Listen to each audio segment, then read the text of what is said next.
Prior to creating a sales quote, we'll take a quick look at what the final quote will look like and the sections of that quote.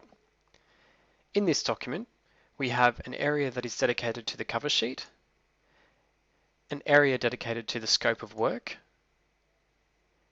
the details, that is the line items of the sales quote. Note that the sales quote lines are broken into product groups. These are called sales line groups, for instance, network components and monitors. The following page is called the order confirmation. It contains the terms and conditions of the quote. It also includes the scope of works again, and a summary of the investment required for the quote, including the payment term details. If a customer wishes to proceed with the quote, they must sign this document and send it back to us where it is filed for future reference. When creating a sales quote in NAV, it's mandatory that the sales quote be created from an existing opportunity. To view a contact's opportunities, navigate to their contact card, click the Contact button, Opportunities, and then List.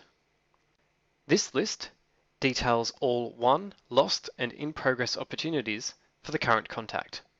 As we can see, our opportunity for new PC for reception for Frank Smith that we created earlier is still in the list.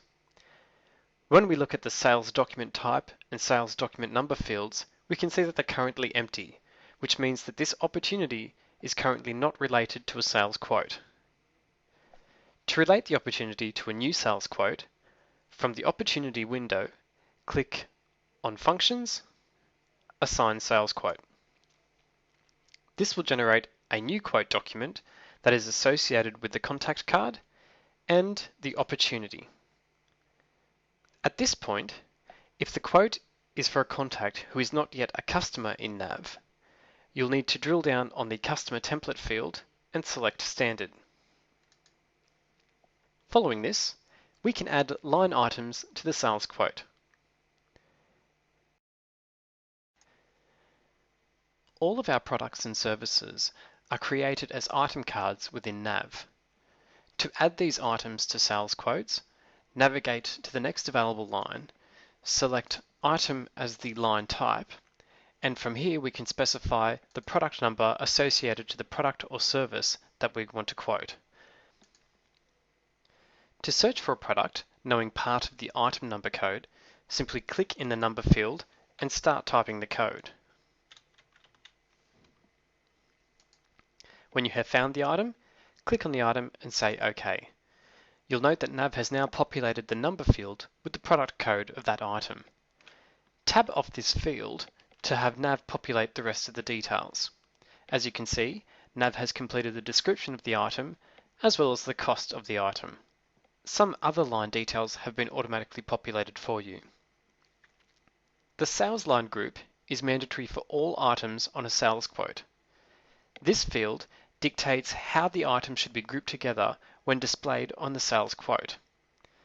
For this item, we'll drill down and indicate that it's part of a network components group.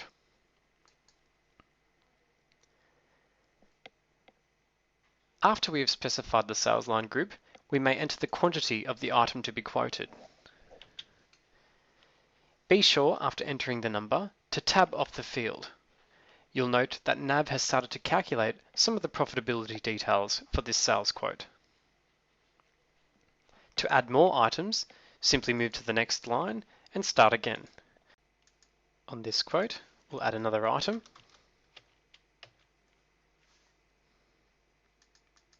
This time a monitor.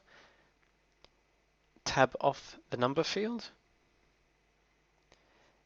And for this item, we'll select a different sales line group so that when it is presented on the quote, it is separate from the network components.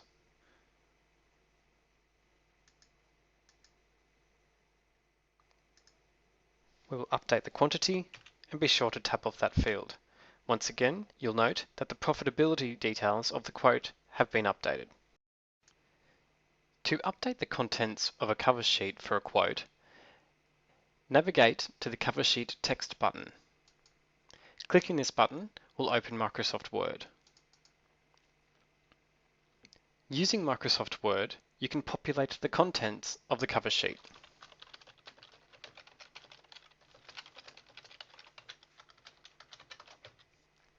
When you've completed populating the details for the cover sheet, there's no need to save the document, but rather just close Microsoft Word. Upon returning to NAV, you'll be prompted to confirm that you want to import the attachment of the Word document as the cover sheet. Just click Yes. This has updated the cover sheet text for this quote. To update the scope of work for a sales quote, on the header, navigate to the Scope of Work tab. Each line may contain up to 250 characters of detail for the scope of work. This information flows through to the ticket that the tech will use to complete any service that is required for the sales quote.